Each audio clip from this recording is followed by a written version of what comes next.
കരൂരിലെ വലിയ ദുരന്തം നമ്മൾ കണ്ടതാണ്. കരൂരിൽ പരിപാടി മനഃപൂർവ്വം വൈകിപ്പിച്ചു എന്നതടക്കമാണ് ഇപ്പോൾ പോലീസ് വിജയ്ക്കും പാർട്ടിക്കുമെതിരെ, പാർട്ടി നേതാക്കൾക്കുമെതിരെ ചുമത്തുന്ന കുറ്റം. എഫ്ഐആറിലെ വിവരങ്ങളാണ് ഇന്ന് അല്പം മുമ്പ് പുറത്തുവന്നത്.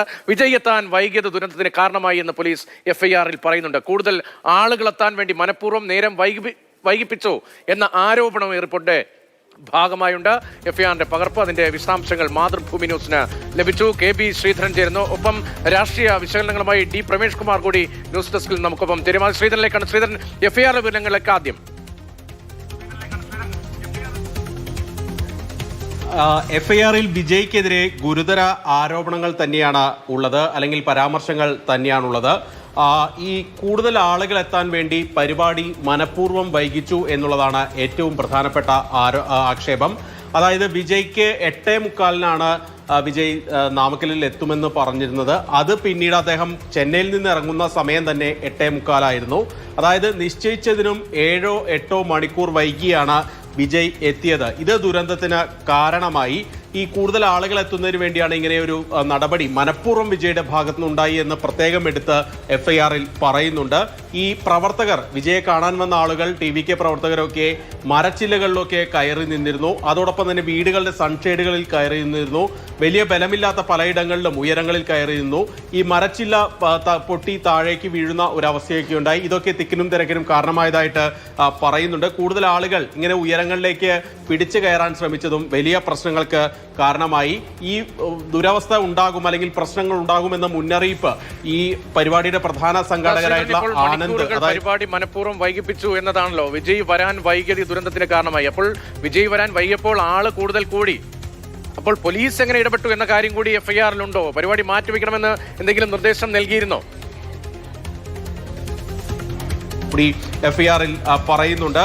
ഏതായാലും വലിയ ഗുരുതരമായിട്ടുള്ള ആക്ഷേപങ്ങളുണ്ട്. പക്ഷെ എഫ്ഐആറിൽ വിജയുടെ പേരില്ല, ചില പരാമർശങ്ങളുണ്ട്.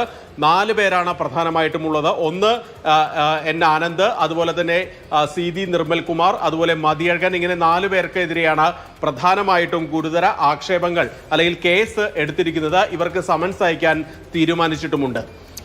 അതേസമയം തന്നെ കരൂർ ദുരന്തത്തിന് പിന്നാലെ TVK അധ്യക്ഷനും നടനുമായ വിജയ് കോടതിയിലേക്ക് കൂടി നീങ്ങുന്ന ഒരു നാടകീയത കൂടിയുണ്ട്. കരൂർ സന്ദർശിക്കാൻ അനുമതി നൽകണം. ഇപ്പോൾ കരൂരിലേക്ക് ഈ ദുരന്തത്തിന് ശേഷം വിജയ് എത്തിയില്ല എന്തായിരുന്നു വിമർശനം. മാത്രമല്ല, ദുരന്തമുണ്ടായതിന് പിന്നാലെ ട്രിച്ചി വിമാനത്താവളത്തിലേക്കും അവിടെ മാധ്യമങ്ങളോട് പോലും ഒരു വാക്ക് പ്രതികരിക്കാതെ അപകടവരെ മറിഞ്ഞിട്ടും ചെന്നൈയിലേക്ക് സുരക്ഷിതനായി മടങ്ങി എന്ന ആക്ഷേപമാണ് വിജയ്ക്കെതിരെ നിൽക്കുന്നത്. അതിനിടയിലാണ് ഇപ്പോൾ സന്ദർശന അനുമതി തേടിക്കൊണ്ട് കോടതിയെ സമീപിക്കുന്നു. പോലീസും ജില്ലാ കളക്ടറും തടസ്സം നിൽക്കരുത്, നിർദ്ദേശം നൽകണം കോടതി എന്നതാണ് ഇപ്പോൾ വിജയ് ആവശ്യപ്പെടുന്നത്. KB ശ്രീധരൻ, ഇക്കാര്യം എപ്പോൾ കോടതി പരിഗണിക്കും? കോടതിയിൽ ഈ വിഷയം ഒരു സത്യവാങ്മൂലമായിട്ട് നൽകിയിട്ടുണ്ട്. ഇതിന്റെ TVKയുടെ തിരഞ്ഞെടുപ്പ് ജനറൽ സെക്രട്ടറി ആയിട്ടുള്ള ആദവ് അർജുൻ ഒരു സത്യവാങ്മൂലമായിട്ട് നൽകിയിട്ടുണ്ട്. കരൂരേക്ക് പോകാൻ പോലീസ് അനുമതി നൽകുന്നില്ല എന്ന് ഇതിൽ പറയുന്നു. അതിന് അനുമതിക്കായിട്ടാണ് കോടതിയെ സമീപിക്കുന്നത്. പോലീസ് പലപ്പോഴും ഈ അനുമതി നിഷേധിക്കുന്നു, തടയുന്നു, ജില്ലാ കളക്ടറുടെ ഭാഗത്തുനിന്ന് തടയുന്ന നടപടി ഉണ്ടാകുന്നു തുടങ്ങിയ കാര്യങ്ങളൊക്കെയാണ് ഈ ഹർജിയിൽ പറഞ്ഞിരിക്കുന്നത്. ഏതായാലും ഈ ഹർജി എപ്പോൾ പരിഗണിക്കും എന്നുള്ള കാര്യത്തിൽ ഒരു കൃത്യത ഇതുവരെ വന്നിട്ടില്ല. ഏതായാലും കരൂരിലേക്ക് പോകുമെന്നുള്ള കാര്യത്തിൽ വിജയ് കൃത്യമായിട്ട് ഉറപ്പിക്കുന്നുണ്ട്. അതായത് മദ്രാസ് ഹൈക്കോടതിയെ നേരത്തെ വിജയ് സമീപിച്ചിരുന്നു. ഈ സ്വതന്ത്രമായിട്ടുള്ള അന്വേഷണം വേണമെന്നുള്ള കാര്യത്തിലൊക്കെ പറഞ്ഞിരുന്നു. അതിലെ പരാമർശത്തിന്റെ അടിസ്ഥാനത്തിൽ കോടതിയിൽ നിന്ന് എന്ത് നടപടി ഉണ്ടാകും, എന്ത് പരാമർശം ഉണ്ടാകും, ഇതൊക്കെ പരിഗണിച്ച ശേഷമായിരിക്കും ഈ അടുത്ത നടപടി. അടുത്ത നിലപാട് വിജയുടെ ഒക്കെ വളരെ പ്രധാനമാണ്. ഒപ്പം കോടതിയുടെ ഇടപെടൽ എങ്ങനെയാണ്, പോലീസിന്റെ നീക്കം, സർക്കാരിന്റെ നീക്കം എന്താണ് എന്നതും വളരെ പ്രധാനമാകുന്നു. ഈ കരൂർ സംഭവത്തിന് മുൻപും ശേഷവുമുള്ള തമിഴ് രാഷ്ട്രീയം അങ്ങനെ വിശകലനം ചെയ്യേണ്ടി വരികയാണ്. ഇപ്പോൾ വിജയെ വീഴ്ത്താൻ പോകുന്നതാണോ ദുരന്തമുണ്ടാക്കുന്ന അലയൊലി എന്നത് ഇന്ത്യൻ രാഷ്ട്രീയത്തിൽ വളരെ പ്രധാനപ്പെട്ടൊരു സമകാലിക ചോദ്യമാണ്. തമിഴകത്ത് ഇപ്പോൾ സംഭവിക്കുന്നത് എന്താണ്? ശ്രീ D പ്രമേഷ് കുമാർ നമുക്കുണ്ട്. പ്രമേഷ് ഏട്ടാ, ഇപ്പോൾ തമിഴക രാഷ്ട്രീയം പരിശോധിച്ചാൽ സിനിമയുമായി ബന്ധപ്പെട്ട് വളരെ സിനിമാറ്റിക്കാണ്. പക്ഷേ ഇത്ര പേരുടെ ജീവൻ നഷ്ടമാകുന്ന ഒരു ദുരന്തം, അതിന് പിന്നാലെ വിജയ് അക്കാര്യത്തിൽ ഒരു ഉത്തരവാദിത്വം എടുക്കാതെ ചെന്നൈയിലേക്ക് സുരക്ഷിതനായി പോകുന്നു. വലിയ വിമർശനം കേൾക്കേണ്ടി വരികയാണ്. സ്വാഭാവികമാണ് വിമർശിക്കപ്പെടുക എന്നത്. ഈ സംഭവത്തിന് മുൻപും ശേഷവുമായി തമിഴ് രാഷ്ട്രീയം മാറുമോ, അതോ വിജയുടെ രാഷ്ട്രീയമായിരിക്കും ഇതിന് മുൻപും ശേഷമെന്ന് വിശകലനം ചെയ്യേണ്ടി വരിക? തമിഴ് രാഷ്ട്രീയം നേരത്തെ രതീഷ് സൂചിപ്പിച്ചതുപോലെ രാഷ്ട്രീയവും സിനിമയും വളരെ ഇഴചേർന്ന് നിൽക്കുന്ന ഒരു ഒരു രാഷ്ട്രീയ രംഗമാണ് തമിഴകത്തേത്. സ്വാഭാവികമായിട്ടും സിനിമയിൽ നിന്ന് വളരെയധികം ധാരാളം പേര് മുഖ്യമന്ത്രിമാരായി വരെ ഇരുന്നിട്ടുണ്ട്. പിന്നീട് സിനിമാ രംഗത്തേക്ക് പ്രവേശിച്ചവരുണ്ട്. അപ്പോൾ ഈ 1.5 വർഷം കൊണ്ട് 2024 വിജയുടെ രാഷ്ട്രീയ പാർട്ടി രൂപീകരിച്ചത് TVK.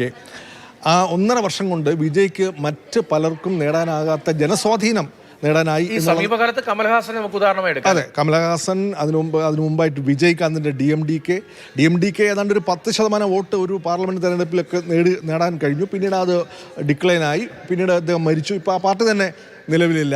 ശരത് കുമാറിന്റെ പാർട്ടി വളരെ യാതൊരു ചലനവും ഉണ്ടാക്കാൻ കഴിഞ്ഞില്ല. അവസാനം BJP രാജ്യസഭയിലേക്ക് പോയി, അത്രയേ ഉള്ളൂ. രാജ്യസഭ അംഗമായിരുന്നു. പിന്നെ ADMK ആയിട്ട് സഹകരിച്ചു. പിന്നെ BJP ലയിച്ചു. NDA വന്നു, BJP ലയിച്ചു. അപ്പൊ ഇങ്ങനെയുള്ള ചില നീക്കങ്ങൾ ശരത് കുമാർ ഒപ്പം രജനീകാന്തിന്റെ നീക്കം ഫലം കണ്ടില്ല. കമലഹാസന്റെ മക്കൾ നീതി മയ്യം ഉദ്ദേശിച്ച ഫലം കണ്ടില്ല. സമീപകാലത്തെ ഈ ചരിത്രം ഒരു 10-20-30 വർഷത്തിനിടയിലെ ചരിത്രം എടുത്താൽ തന്നെ ഏറ്റവും വലിയ മൂവ്മെന്റ് ആണ്. അതായത് ഒറ്റയ്ക്ക് നിൽക്കാൻ കഴിയാതെ ഇപ്പോൾ കമലഹാസൻ വരെ DMK മുന്നണിയിൽ പോവുകയും രാജ്യസഭാ സീറ്റ് നേടുകയൊക്കെ ചെയ്തു. ആ സമയത്ത് ഒറ്റയ്ക്ക് ശക്തി തെളിയിക്കാൻ വേണ്ടിയാണ് വിജയുടെ ശ്രമം.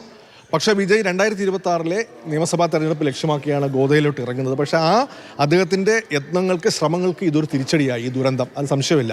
ഈ പ്രതിസന്ധി വിജയിന് മറികടക്കാൻ കഴിയുമോ? രാഷ്ട്രീയം എന്ന് പറയുന്നത് ഒരു ഫാൻസ് അസോസിയേഷൻ കൊണ്ടു നടക്കുന്ന പോലെയല്ല, അല്ലെങ്കിൽ ഒരു ഇവന്റ് മാനേജ്മെന്റിൽപ്പെട്ട ആളുകളുടെ വിവരങ്ങളൊക്കെ വരുമ്പോൾ പലരും രാഷ്ട്രീയമായി ബന്ധമില്ലാത്ത ആളുകളാണ്. വിജയെ കണ്ട് വിജയോടുള്ള ഇഷ്ടം കൊണ്ട് വിജയുടെ ഗില്ലി പോലുള്ള സിനിമകൾ കണ്ട് അദ്ദേഹത്തിന്റെ ആരാധകരായി മാറുന്ന ഇപ്പം മരിച്ചവർ നോക്കൂ.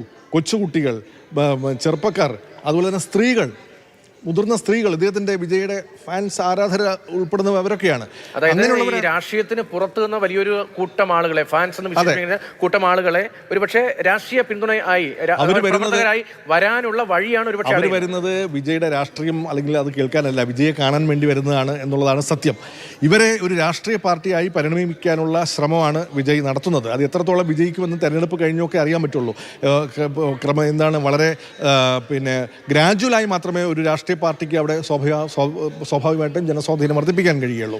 അപ്പോൾ ഈ ദുരന്തം ശരിക്കും വിജയുടെ ശ്രമങ്ങൾക്ക് വലിയ തിരിച്ചടിയായെന്ന് നിസ്സംശയം പറയാം. DMK ഒരു അവസരം നോക്കിയിരിക്കുകയായിരുന്നു. അവർ ഇപ്പോൾ ഇതിനകത്ത് രാഷ്ട്രീയം കലർത്തുന്നില്ല, വളരെ പക്വമാണ്. ഇപ്പോൾ സ്റ്റാലിൻ്റെയും ഉദയനിധി സ്റ്റാലിൻ്റെയും ഒക്കെ പ്രതികരണം. പക്ഷേ ഇപ്പോൾ സ്വതന്ത്ര അന്വേഷണം വിജയ് ആവശ്യപ്പെട്ടിട്ടുണ്ട്. പോലീസ് അന്വേഷണം ഇവരും നടത്തുന്നുണ്ട്. സ്വാഭാവികമായിട്ടും ഇപ്പോൾ ദുരന്തത്തെ കുറച്ച് കഴിഞ്ഞാൽ അത് രാഷ്ട്രീയം അതിൽ കലരുകയും രാഷ്ട്രീയ വാദപ്രതിവാദങ്ങൾ ഇതിന്റെ ഭാഗമായി DMK ഒരു ഭാഗത്ത് വളരെ സ്ട്രോങ് ആയി വീണ്ടും നിൽക്കുന്നു, മറുഭാഗത്ത് ഭിന്നിപ്പിക്കപ്പെട്ട പ്രതിപക്ഷമല്ല, BJP ഉൾപ്പെടെ BJPക്കും വേണ്ടത്ര വലിയ വിജയം നേടാൻ കഴിയുന്നില്ല. ഒരു പരീക്ഷണമൊക്കെ നടത്തുമെങ്കിലും തമിഴ് മണ്ണ് അത്ര വളക്കൂറുള്ളതല്ല. ഈ വിഷയത്തിൽ സർക്കാരിനെ കുറ്റപ്പെടുത്താനും DMK കുറ്റപ്പെടുത്താനും പ്രതിപക്ഷ കക്ഷികളെല്ലാം ശ്രമിക്കുന്നുണ്ട്. BJP, ADMK എല്ലാം. അതായത് ഇപ്പോൾ BJPയും ADMKയും വിജയ് ഒപ്പം കൂട്ടാൻ വേണ്ടി വളരെ ശക്തമായ ഇടപെടലും ശ്രമമൊക്കെ നടത്തുന്നുണ്ടായിരുന്നു. ഈ സംഭവം അത്തരം നീക്കങ്ങൾക്ക് എന്തെങ്കിലും തരത്തിൽ പ്രതിബന്ധമായി മാറുന്നുണ്ടോ? അല്ല, സ്വാഭാവികമായിട്ടും അങ്ങനെ ഇപ്പോൾ ഈ സംഭവത്തിന് ശേഷം വിജയെ ഒറ്റപ്പെടുത്താനൊക്കെയുള്ള ശ്രമങ്ങൾ ഉണ്ടാവുകയാണെങ്കിൽ ഒരുപക്ഷെ അങ്ങനെയുള്ള ഓപ്ഷൻസ് വിജയ് നോക്കുമായിരിക്കാം. പക്ഷേ ഇതിൽ വിജയ് ഒരു കറകളറിഞ്ഞ അല്ലെങ്കിൽ ഈ പറഞ്ഞ പോലെ ഒരു പക്വതയുള്ള രാഷ്ട്രീയ നേതാവായി അദ്ദേഹം തെളിയിക്കേണ്ടിയിരിക്കുന്നു. കാരണം ഇപ്പോൾ ഈ ദുരന്തം വന്നപ്പോൾ വിജയ് വളരെ പെട്ടെന്ന് ചെന്നൈയിലേക്ക് രക്ഷപ്പെട്ടതൊക്കെ വിമർശനത്തിൻ്റെ മൂർച്ച കൂട്ടിയിട്ടുണ്ട്. സ്വാഭാവികമായിട്ട് ഇങ്ങനെ ഒരു ദുരന്തം നടക്കുമ്പോൾ ചാർട്ടേഡ് ഫ്ലൈറ്റ് പിടിച്ചിട്ട് ചെന്നൈയിലേക്ക് പോവുകയല്ലല്ലോ രാഷ്ട്രീയ നേതാവ് ചെയ്യേണ്ടത്. അതെ, ഇപ്പോൾ കോടതിയിലൊരു നേതാവ്, വിജയുടെ പാർട്ടിയിലെ നേതാവ് തന്നെ ഇപ്പോൾ നൽകിയിരിക്കുന്ന ആ ഹർജിയിൽ പറയുന്നത് അവിടേക്ക് പോകാനുള്ള അനുമതി നൽകണം, ജില്ലാ കളക്ടറും പോലീസും അത് തടയരുതെന്ന്. യഥാർത്ഥത്തിൽ ആരും തടഞ്ഞിരുന്നില്ല ആദ്യ ദിവസങ്ങളിൽ. വിമർശനത്തെ തുടർന്നാണ് പിന്നീട് ഇപ്പോൾ വിജയ് പറയുന്നത് അവിടെ അദ്ദേഹത്തിന്റെ സാന്നിധ്യം ഈ രക്ഷാപ്രവർത്തനത്തെ തടസ്സപ്പെടുത്തും എന്നൊക്കെയാണ്, അതുകൊണ്ടാണ് പോയതെന്നൊക്കെ പറയുന്നുണ്ട്. എന്തായാലും അത് വല്ലാത്ത ദൗർഭാഗ്യകരമായൊരു സംഭവമായി, ഒരു ദുരന്തമായി പോയി. അതിൽ രാഷ്ട്രീയം തൽക്കാലം അതിനകത്ത് രാഷ്ട്രീയ മുതലെടുപ്പിന് ശ്രമിക്കാതെ ഈ ദുരന്തത്തിന് ഇരയായവരെ സഹായിക്കുകയാണ് ഇപ്പോൾ ചെയ്യേണ്ടത്. സ്വാഭാവികമായിട്ടും ഈ അത്തരം സംഭവങ്ങൾ ഈ 10,000-10,000 പേരോ പോലും കൂടാൻ കഴിയാത്തൊരു സ്ഥലത്ത് 50,000 പേര് വിജയ് പോലുള്ള ഒരു സൂപ്പർ ഹീറോ തന്നെ എന്ന് പറയാം. അതിപ്പോഴും അദ്ദേഹം ഹീറോയാണ്, രാഷ്ട്രീയക്കാരനായി പൂർണ്ണമായി മാറിയിട്ടില്ല. അദ്ദേഹം ഒക്കെ വരുന്ന ഒരു യോഗത്തിൽ സ്വാഭാവികമായിട്ടും പോലീസും ഗവൺമെൻറ് സംവിധാനങ്ങളും ശ്രദ്ധിക്കണം. രാഷ്ട്രീയ പാർട്ടി നിലയിൽ TVK ഉത്തരവാദിത്തമുണ്ട്. അവർ ഇത്ര റാലിയും ഒക്കെ നടത്തുമ്പോൾ അത് എന്തായാലും വിജയുടെ ഭാവി, വിജയുടെ പാർട്ടിയുടെ ഭാവി ഒക്കെ, തമിഴകത്തിന്റെ രാഷ്ട്രീയ ഭാവിയൊക്കെ ഈ സംഭവം തമിഴക രാഷ്ട്രീയവുമായി ബന്ധപ്പെടുത്തി തന്നെയാണ് ഈ ദുരന്തത്തെ കാണുന്നത്. ആ ദുരന്തം അത് രാഷ്ട്രീയമല്ല, സാധാരണ മനുഷ്യരാണ്, സ്ത്രീകളാണ്, കുട്ടികളാണ് മരിച്ചവരിൽ കൂടുതൽ പേർ. അതേസമയം തന്നെ തമിഴക രാഷ്ട്രീയത്തിലെ വളരെ പ്രധാനപ്പെട്ട ഒരു സംഭവമായി ഈ കരൂരിലെ ദുരന്തം മാറുന്നുണ്ട്. ഈ സംഭവത്തിന് മുൻപും ശേഷവും എന്ന് ഒരുപക്ഷെ തമിഴ് രാഷ്ട്രീയം അല്ലെങ്കിൽ കേവലമായി വിജയുടെ രാഷ്ട്രീയമെങ്കിലും അതിൻ്റെ ഒരു ദിശ നിർണ്ണയിക്കുന്ന സമയം കൂടിയാണ്.